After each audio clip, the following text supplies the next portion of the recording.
Alright guys, Sean here, and today we're going to talk about Black Clover chapter 176. I believe this video is kind of late, so I shouldn't be giving you guys spoiler warnings, but if you haven't read the chapter yet, please do, cause this chapter was really amazing. So let's get into this chapter analysis. Last chapter analysis, I said that I believe Nozel did not hate Noelle but was trying to nurture her, and it turns out that was slightly true because Nozel himself said that he was trying to protect Noelle from the front lines, especially since she couldn't control her magic and because she looked exactly like their mom and he did not want her to die. So turns out Nozel does have a very big heart and he's very disciplined. That moment where he actually apologized meant a lot for Noelle. Viewing her character from the beginning of the series up to now, we can clearly tell that that was a very important moment for her. Having her brother recognize her as a magic knight himself was something she actually had been wishing for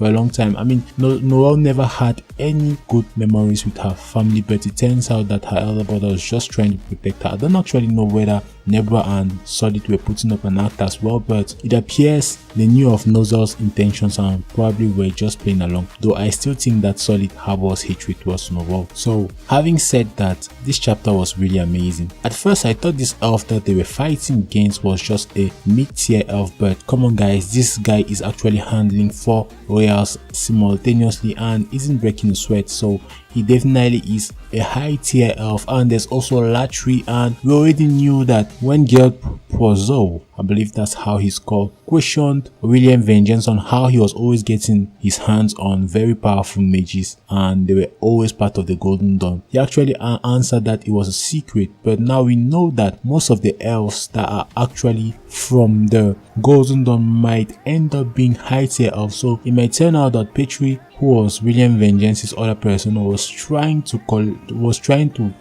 get all the humans who had wavelengths similar to those of high tier elves and bring them into one squad. That would be one of the reasons why they were actually at the lobby when the reincarnation spell was activated and most of them transformed into elves. So in that regard, we should be scared because the royal capital is actually invaded by a couple of high tier elves and there are the bosses coming, because we know now that the floating dungeon is already in the royal capital. And just imagine Licht, who is probably an ultimate character and he definitely has a very large repertoire of abilities. So how are they going to take care of that kind of individual who could probably further a captain? Because in this chapter I still think that Nozel could do better, but because he was trying to protect Nebra and Solid, his actions were limited. So Noelle, who was the wild card, was the one who actually did all the work in this chapter. Having said this elf was really strong because his magic is, out there to say, slightly overpowered, given the fact that no attack can connect when he creates that zone, and the ability to manipulate your mana in that zone in particular is kind of limited as well. It's very difficult to see how someone could overcome this elf. But that said, Noelle actually went rogue and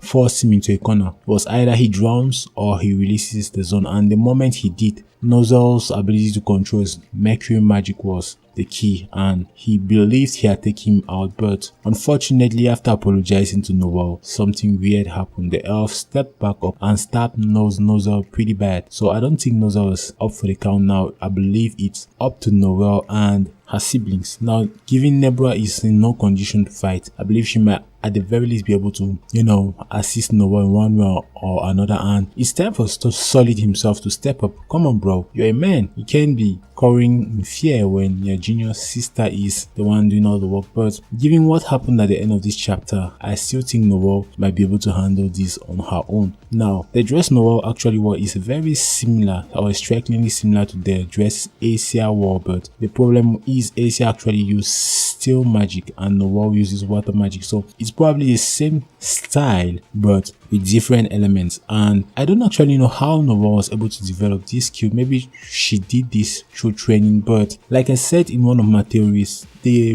grimoire choosing process is kind of weird, and I believe that creativity is what actually makes a mage strong. Like how I said that Sick Bonzanza, if that's how he's really called, sorry if I did not pronounce his name quite well, is one of those characters who actually has a very good magic type, but because of his he's lack in creativity, he can't actually become a very strong mage because one, he's a coward, and two, because he doesn't use his creativity to, boost his magic. Because we know that many mages are limited by creativity, and as long as you're a very creative person, you can have an infinite amount of spells which will actually help you in any situation. So I was really impressed with the way Noelle handled her creativity, because I believe it's her creativity that actually enabled her to gain this new form. Hopefully she's actually able to take out a high tier elf, which would mean that she is the best bet of the silvers, to fight the elves. But I believe that dress will probably be consuming a whole lot of mana, and Noelle will not be able to use that transformation many times in the world. So it will be really, really difficult to see how she can actually fight again once she's used that form. So yeah, I was really impressed with the way that happened. We've seen Fregorion return with Salamander. We've seen Noelle gain a new transformation. What's next? We've seen